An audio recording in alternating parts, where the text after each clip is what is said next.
conducción en estado no estacionario. Este puede ser en 2 o en 3 direcciones. Se va a ver así súper engorroso. En realidad lo vamos a resolver de una manera sencilla, basándonos en lo que ya saben hacer y en lo que ahorita estuvimos practicando. Siendo formales, pues tendríamos que decir, pues es toda la ecuación. Esta sería el término de acumulación. Este es el término de transporte molecular. El convectivo no aparece y la generación no aparece. Y bueno, pues termino con esta ecuación que tiene temperatura, X, Y y tiempo de variables. O sea, está bien fea esta ecuación, ¿no? La temperatura depende de estas dos geometrías y el tiempo. Pero puedo proponer una solución en la cual depende de dos funciones independientes. Una que depende de la posición X nada más y tiempo, y la otra que depende solo de Y y el tiempo. Y bueno, no sé si llegaron a ver ecuaciones que se parecieran a esto en su clase de matemáticas aplicadas a la ingeniería química. Esto sigue siendo la receta de variables separables. No me quisiera entretener mucho con esto. El asunto es que, si recuerdan, hacemos el álgebra de manera que nos quede un lado de la ecuación solo en función de una de las funciones, que al final de cuentas este pasa dividiendo y este que está multiplicando pasa dividiendo. Entonces esta expresión solo depende de G, de Y, que es con la que la estoy relacionando, y de tiempo, que es con la que está relacionada. Y esta expresión de acá, pues es F, que está relacionada con X y que está relacionada con tiempo. Para poder resolver esto, siempre se tendría que igualar con lambda. En este caso, quizás suene a trampa. Aquí sí me sirve decir que lambda tiene un valor igual a 0 y que esta es una solución trivial. Lo que estoy diciendo es que estas dos funciones las voy a trabajar de manera independiente. Que la temperatura, cuando se transfiere en dirección X, ni cuenta se da de lo que sucede en dirección Y y viceversa. Y entonces puedo trabajar como si fueran sistemas completamente independientes, la función G con Y y T, la función F con X y T. Cuando hago esto, pues literal es como si un solo problema lo dividiera en dos. Si estuviera hablando en 3 dimensiones, entonces lo dividiría en 3 problemas. Y estas ecuaciones de aquí, yo ya sé resolverlas. Tan sé resolverlas que hoy lo hemos estado haciendo. Nada más que no lo hacemos por los métodos matemáticos. Utilizamos métodos gráficos como las gráficas de Heisler. Entonces, a ver, recapitulando. Tengo una expresión que depende de 2 posiciones o 3, aparte del tiempo. Esa expresión yo acepto trabajarlas como si fueran independientes y entonces voy a tener que la solución propuesta va a ser la multiplicación del comportamiento de la función que depende de X y tiempo por el término de la función que depende de Y y tiempo. Lo reescribo de otra manera. Estos son distintos ejemplos de geometrías. Estas son las clásicas que trabajamos. Y entonces, si tengo una barra rectangular, ya sé que lo puse como cuadrito, pero imagínense que es una barra rectangular. Bueno, pues entonces, esta función de temperatura adimensional, ¿se acuerdan que este símbolo ya lo hemos usado así? Va a ser igual a la multiplicación de la función adimensional como placa infinita en dirección de X a X' y la función adimensional en la otra dirección de Y a Y'. De aquí abajo le podría decir que es X y de este lado X'. Aquí abajo a lo mejor es Y y aquí arriba Y'. Entonces, el comportamiento independiente en dirección X lo multiplico por el comportamiento independiente en dirección Y. Cada una de estas Y's las voy a sacar como los ejemplos que acabo de resolver. Si fuera un bloque rectangular en lugar de cuadrado, bueno, pues entonces tengo 3 dimensiones, pero al final de cuentas voy a hacer exactamente lo mismo. Cómo se comporta como placa infinita en dirección X multiplicado por cómo se comporta como placa infinita en dirección Y cómo se comporta como placa infinita en dirección Z. Si es una geometría diferente, bueno, este cilindro, por un lado, es una placa infinita. El cuerpo del cilindro en sí es una placa infinita. Y la tapa, pues es un círculo infinito. Ok, entonces vamos a resolver juntos el problema que sigue. Para que ahora sí quede muy claro qué quiere decir esto. Tenemos un cilindro, 10 centímetros de diámetro, 15 centímetros de longitud. Cuando digo longitud me refiero a este lado. Se encuentra a 500 Celsius. Súbitamente se coloca en un líquido a 100 con una H convectiva de 1200 watts sobre metro cuadrado Kelvin. La pregunta, ahora sí, me van a ubicar en dirección X y en la otra dirección exactamente donde estoy. Entonces, quiero saber la temperatura en la tapa, aquí en la orilla, en un punto localizado a 2 centímetros alejado del eje. O sea, a 2 centímetros del centro de la tapa. O sea, estamos en la orilla del cilindro y alejaditos del centro 2 centímetros. Y la pregunta es, ¿qué temperatura en esta posición estaré a los 100 segundos? Me dan las condiciones del metal, alfa y K. Esto es como si fueran dos problemas en uno solo y se resuelven de manera independiente hasta el final, hasta el último renglón. El último renglón se resuelve con esta multiplicación, que es esta de aquí arriba. Primero voy a trabajar con la parte que le llamo cilindro infinito, o la tapa realmente.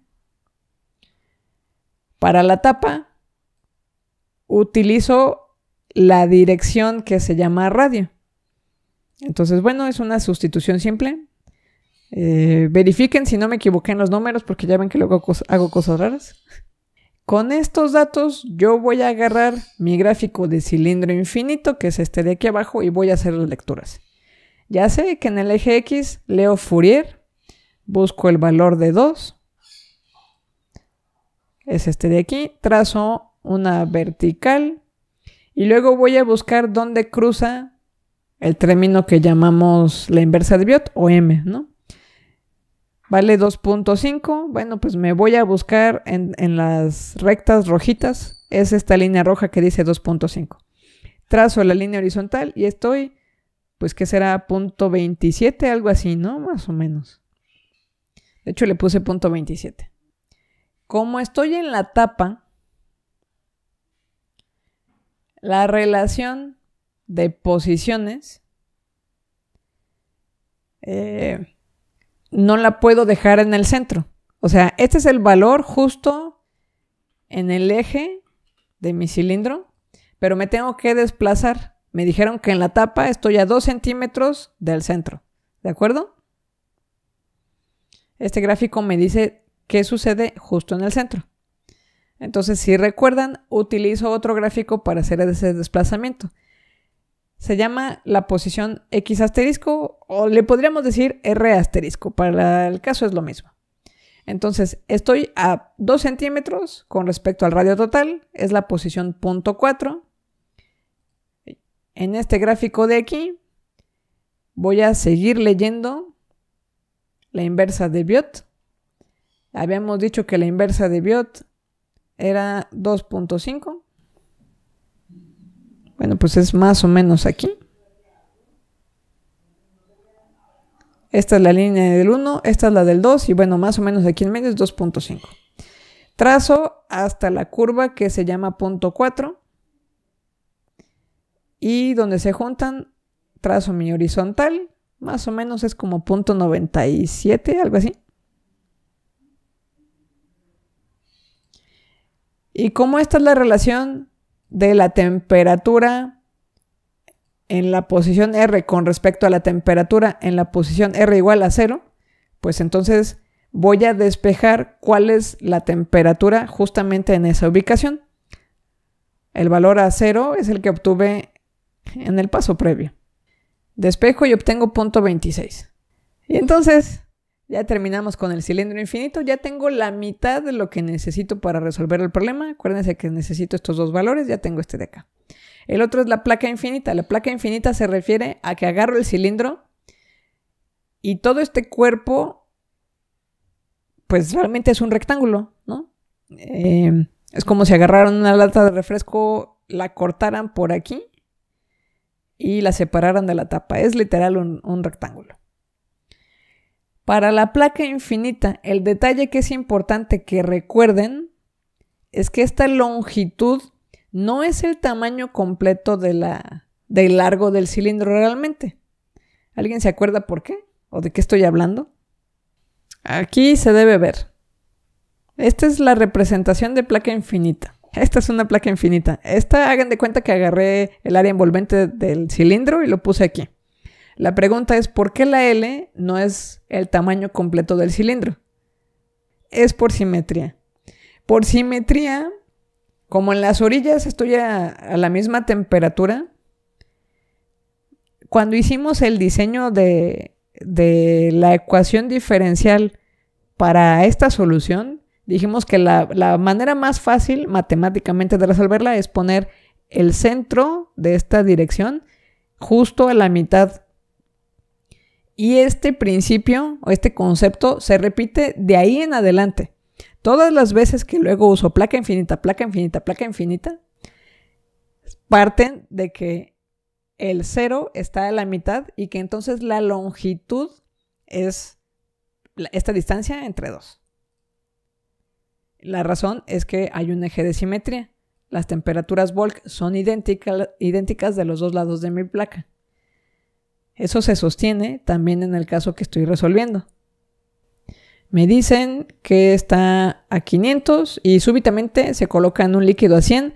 Bueno, pero de los dos lados está a 100 Celsius. Entonces se sostiene. Sigue siendo temperatura Volk acá y temperatura Volk acá. Sigue siendo simétrico. Por lo tanto, mi X va a estar justo a la mitad. Y la L que yo utilizo para la resolución, aunque sea gráfica, es la mitad de la longitud completa. ¿Eran 15 centímetros? Pues ahora la longitud son 7.5 centímetros. Entonces, partimos del término de Fourier, 0.89. Bueno, casi no se ve. Está como más o menos aquí.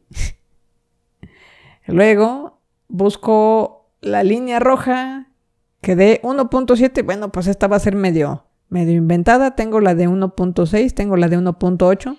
Pues aquí en medio yo tracé una línea negra para no perderme, porque además como está acá y con el astigmatismo a mí me cuesta mucho trabajo seguir las rayitas. Entonces tracé esta línea negra, la subí por acá. Mi lectura está pues arribita de 0.7. Yo le puse literal 0.7 porque ya es muy difícil hacer la lectura aquí. No sé si ustedes le quieren poner otro valor. Como estoy en la orilla, me preguntan cuál es la temperatura en una de las tapas. Eso quiere decir que estoy en este extremo. Decíamos, déjenme, le hago la rayita. Tengo un eje de simetría aquí. Y a partir de ese eje de simetría, voy a hacer mi trazo de la posición X. Es a la izquierda y hacia la derecha. Ya sé que típicamente los hago a la derecha, para el caso es lo mismo, ¿no? Va a medir lo mismo. O sea, el cilindro no se entera si yo estoy midiendo del centro a la izquierda o del centro a la derecha. Las dos tapas van a tener la misma temperatura, ¿cierto o falso? Porque están expuestas de los dos lados a la temperatura Volk, que es 100 Celsius. Entonces, aquí en la tapa, que es donde me están preguntando la temperatura, ¿cuánto mide X? Exactamente. Y entonces el cálculo que me piden aquí, es dime la posición en X donde quieras la temperatura específica con respecto a la longitud total. Pues la quiero en la orilla, pues es 7.5 y 7.5. Para este gráfico me voy a meter otra vez por la inversa de Biot. Dijimos que era 1.7, ¿verdad? Bueno, esto sí va más a la derecha. Pues como aquí. Me voy a la línea roja que dice 1.0 y entonces mi lectura en el eje X es más o menos 0.7. ¿Están de acuerdo o le cambio? Y entonces a la hora de despejar mi temperatura en esa posición en específica, pues es 0.7 por 0.7. Debería ser 0.49 a menos que ya no sepa multiplicar. No sé. Ok. Y dijimos que la temperatura al final de cuentas era la multiplicación de los dos valores de Y que habíamos obtenido, ¿no? En este caso es 0.26 y 0.49. ¿Cuánto sale esto corregido? Gracias. Y entonces la definición de Y, si recuerdan, es temperatura menos temperatura Volk entre temperatura inicial menos temperatura Volk. Despejando, ¿cuánto les da la temperatura? Esa es la pregunta del problema. Muy bien. ¿Alguna duda?